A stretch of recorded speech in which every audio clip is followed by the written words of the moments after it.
Aujourd'hui, on va se poser la question, c'est quoi le problème des hommes noirs avec les femmes? Parce que quand je dis ça, je ne dis pas ça n'importe comment. Vous savez, pour ceux qui sont ici en Occident, c'est les noirs, ils ont une réputation, voilà. On sait que chaque communauté a une réputation, mais pour les noirs, c'est toujours la même chose. Ce sont les gens qui aiment les femmes, ce sont les gens qui aiment la fête, ce sont les gens qui aiment avoir plusieurs conquêtes. Pourquoi cette réputation-là? Pourquoi est-ce que nous, on n'a pas une réputation de travailleurs ou de gens qui veulent s'enrichir ou de prospérer? On va essayer de se poser la question dans cette vidéo. Make what you want, take what you want, ay. Take what you want, say what you want to say. Just another day to decide if this the game you want to play. Bonjour, mon nom est Alain. Aujourd'hui, on va revenir sur cette question. Pourquoi les Noirs ont toujours un problème avec les femmes? Un problème, ça ne veut pas dire un problème du genre ils n'aiment pas les femmes, non. C'est plutôt le contraire. Les hommes noirs aiment à se dire, à se vanter même, ouais, j'ai plusieurs femmes, j'ai 2, 3 femmes, j'ai des conquêtes partout. Vous savez, je suis allé en Afrique cet été, j'ai constaté par moi-même, les gens n'ont pas de quoi manger. Les gens, ils sont dans la pauvreté, mais tu te rends compte que les mêmes personnes qui n'ont pas de quoi manger ont des fois 2, 3, 4 femmes, avec même des enfants, avec ces femmes à l'extérieur, en dehors de leurs propres femmes dans la maison. Tu leur poses la question, mais comment ça se fait? Comment tu peux te retrouver avec autant de femmes alors que tu n'as même pas un travail? Tu n'as même pas de quoi subvenir aux besoins de la femme de la maison et de tes gamins de la maison. Ils te disent toujours les mêmes choses. Ouais, tu sais, c'est comme ça, c'est pas de ma faute, il y a toujours des excuses. Moi, la question fondamentale que je vais me poser, comment on peut réfléchir sérieusement? Comment on peut être tranquille dans sa tête pour essayer de développer sa personne en ayant 2, 3 femmes à l'extérieur, en dehors de celles de la maison? Ce n'est pas possible. Vous savez que les femmes, ça prend énormément d'énergie, d'influx nerveux. À chaque fois que tu es obligé de te trouver des excuses, de dire, attends, je vais dire ça à ma femme pour aller voir une autre. Quand je vais aller voir une autre, il faudrait que je trouve une autre excuse pour une autre. Tout ça, toute cette énergie, si on le prenait pour essayer de trouver des solutions, de s'en sortir, de trouver un travail, ou de créer quelque chose qui peut nous rapporter de l'argent, je pense que l'Afrique aujourd'hui se relèverait beaucoup plus. Vous savez, c'est même pas qu'en Afrique, ici en Europe, qu'est-ce qui se passe? On voit des jeunes, que ce soit dans les facs, ou même dans la vie normale, avoir plusieurs conquêtes. Alors que ils sont là pour travailler. Ils sont là pour passer leurs examens. Mais non, ils passent leur vie dans des soirées étudiantes, dans des fêtes, à essayer de multiplier les conquêtes, en oubliant même pourquoi ils sont là, pourquoi ils sont venus ici. À ce moment, on entend dire, oui, les Noirs sont à la mode, les Noirs ont la cote. Qu'est-ce que ça veut dire? Je sais pas, moi, quand j'entends ça, je trouve que c'est humiliant. C'est dégradant. Qu'est-ce que ça veut dire avoir la cote? Qu'est-ce que ça veut dire être à la mode? Être à la mode, ça veut dire un jour être démodé. Être démodé, c'est comme un vêtement, comme une paire de chaussures, comme, je sais pas moi, une coiffure, une couleur de cheveux. C'est quelque chose dont on se lasse aussi. Donc, quand on dit les Noirs ils sont à la mode et que ces mêmes jeunes gens, ou même des personnes moins jeunes, sont contents et se disent oui, on a la mode, on a la cote. Mais non. C'est comme quand on dit les Noirs courent vite ou les Noirs, je sais pas moi, ils sont forts en sport. Ça réduit énormément. C'est-à-dire que ça t'enferme dans une case. Au départ, t'as l'impression que ça te valorise. Mais en fait, non.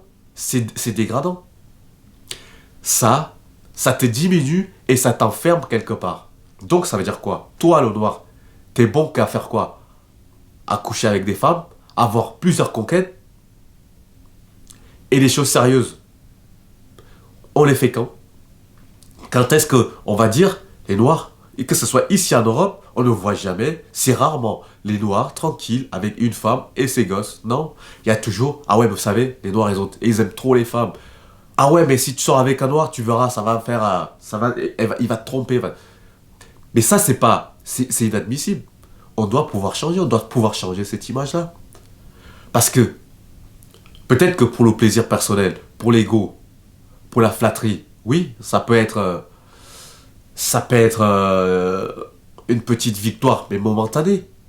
Mais dans le long terme, ça prouve que les Noirs ne sont pas des gens sérieux.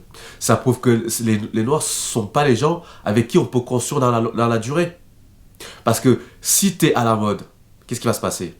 Les jeunes femmes vont vouloir sortir avec toi, vont vouloir passer du temps avec toi, mais dès que c'est plus à la mode, il se passe quoi? Ils vont s'installer avec des personnes d'autres origines qui sont réputées plus sérieux, plus stables et plus carrés dans leur relation. Et toi, tu vas te retrouver comment? À enchaîner d'autres conquêtes. Et au final, t'as pas eu le temps de réfléchir à développer ta vie, à développer la vie de tes enfants, à réfléchir sur l'avenir de tes enfants.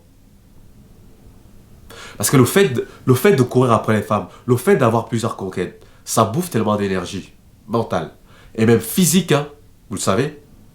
Parce que si tu dois aller voir une femme le lundi, l'autre le mardi, l'autre le mercredi, je pense qu'à la fin de la semaine, tu es épuisé. Et à quel moment tu auras le temps de te réfléchir, de créer un business, de penser à l'avenir, de te projeter. Parce que tu es toujours dans le qui-vive, dans le mensonge, je vais essayer de détourner. Ben non, ce n'est pas une vie, ça. Ce n'est pas une vie. Ça t'empêche d'aller plus loin, de développer la personne que tu peux être réellement. Donc, nous les Africains, il faut peut-être commencer à penser à ça, à se dire, attends, on dit qu'on est pauvre. Oui, on est pauvre. Mais on est pauvre, mais on a 10 enfants. Pourquoi? Pourquoi, en étant pauvre, moi, personnellement, j'arrive pas à m'en sortir dans la vie et ce sont les 10 enfants que je vais pouvoir, je vais pouvoir subvenir à leurs besoins? On est pauvre, on n'a pas de travail, mais on a 3 femmes. Mais ces femmes-là, elles mangent quoi? Que ça soit ici, en Europe, que ça soit au pays, c'est la même chose. L'argent, elle est où l'argent? Il est où l'argent que je veux pouvoir leur donner pour s'occuper des enfants que je vais leur faire? Vous voyez? Vous voyez que c'est quelque chose, c'est un cercle qu'il faut absolument briser. Il faut absolument enlever cette idée et surtout ne pas en être fier. Ne pas se gargariser en disant oui, moi je suis fort, nous on est forts, nous les noirs, on a. Non, c'est dégradant et c'est rabaissant. Voilà. Donc, si on veut commencer à construire, si on veut faire des business, si on veut travailler de façon sérieuse, si on veut avancer dans notre vie, il faut peut-être diminuer le nombre de conquêtes. Il faut peut-être se mettre stable avec sa femme, ses enfants, se concentrer là-dessus. Et là, on aura plus le temps de réfléchir à notre avenir, de réfléchir au business, à comment gagner de l'argent, à comment s'en sortir réellement dans la vie. Au lieu de ça, nous, on veut courir plusieurs femmes. Voilà ce que je voulais dire aujourd'hui à propos de l'homme noir et les femmes. J'espère que vous avez compris ce que je voulais dire. Et en aucun cas, je ne suis pas là pour stigmatiser. Je suis là juste pour faire une remarque que j'ai vue, que j'ai constatée. Voilà. Je vous remercie de m'avoir écouté. On se dit à très bientôt. Ciao.